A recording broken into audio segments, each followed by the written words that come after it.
Bu videoda görmüş olduğunuz gibi ben nefesi aldım. Akciğerlerim şamandıra görevi gördüğü için suyun üstünde belli bir süre kalabiliyorum. Yani 2-3 saniye suya paralel kalabiliyorum. Ama daha sonra serbest yüzmede nefesi suya vermem gerektiği için akciğerlerimdeki hava azaldıkça su beni aşağıya doğru batırıyor. Yani kısacası yüzmede ayak vuruşu bizim suya tam böyle paralel şekilde yatmamızı sağlıyor. Biz kafayla suyu, kulaçla suyu böyle yarıyoruz.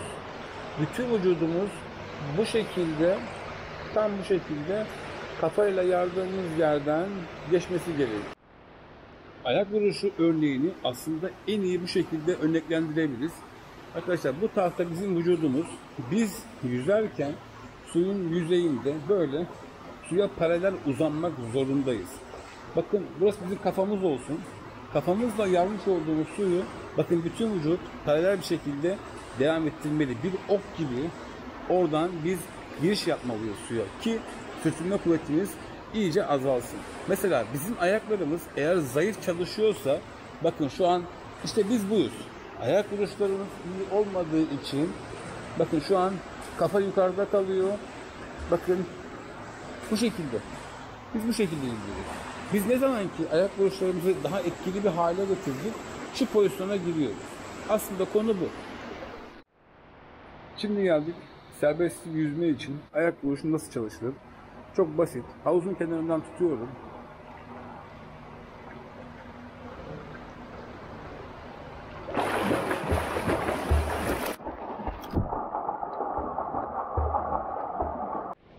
İkinci antrenmanımız ise hem nefes hem de ayak vuruş çalışması.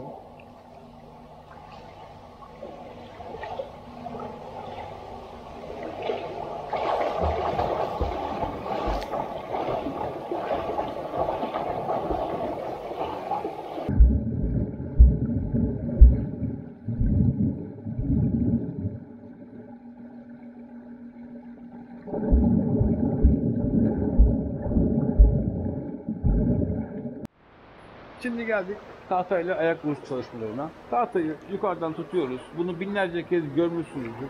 Sizinle bir tekrar edelim. Tuttum buradan. Sadece ayak vuruşu çalışıyoruz havuz içinde.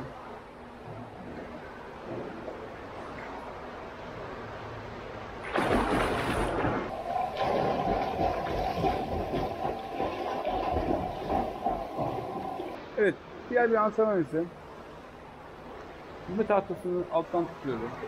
Bu sefer nefes artı ayak vuruşu çalışacağım.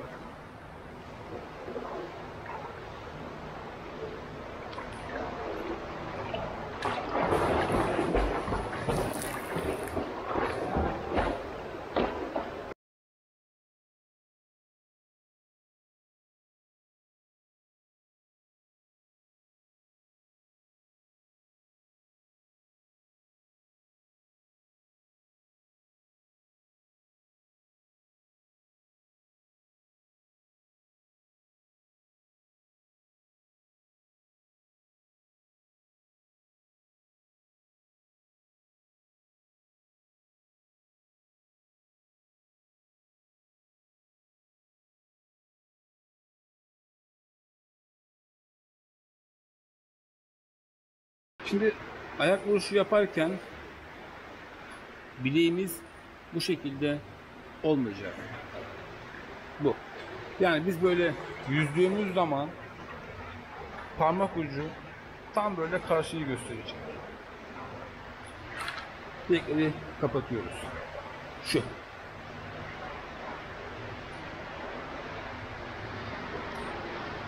Diğeri ise ayak vuruşu yaparken böyle diz kapak altı çalışmayacak. Ne yapıyoruz? Şu.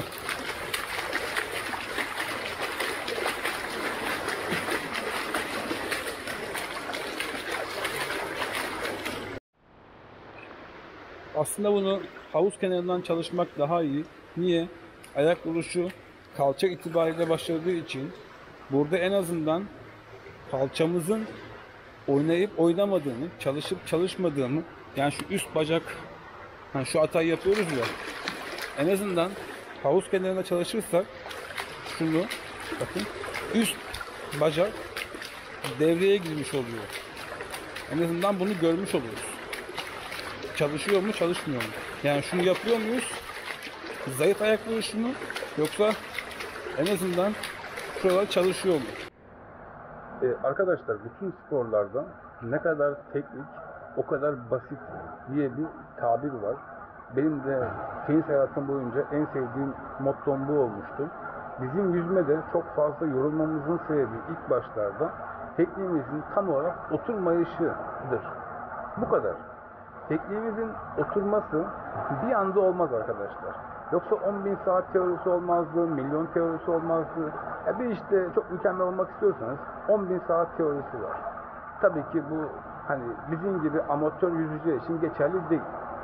Şimdi burada ne yapmaya çalışıyorum? Biz sadece ayak vuruşu çalıştık. Serbestli yüzme için. Sadece ayak vuruşu ve nefes çalıştık. Mesela şunu yaparken, yani kulacı atarken ayak vuruşu bozulabiliyor. Ben hem kulacımı atayım hem ayak vuruşu yapayım. Bunun bozulması gayet normal. Bu şekilde asla ve asla demoralize olmayın. Peki bunu nasıl her antrenmana ekleyebiliriz? Ben şu antrenmanı çok seviyorum. Havuzun kenarından tutuyorum. Yine ayak vuruşu ve nefes çalışmasına sadece tek kulaç ekliyorum.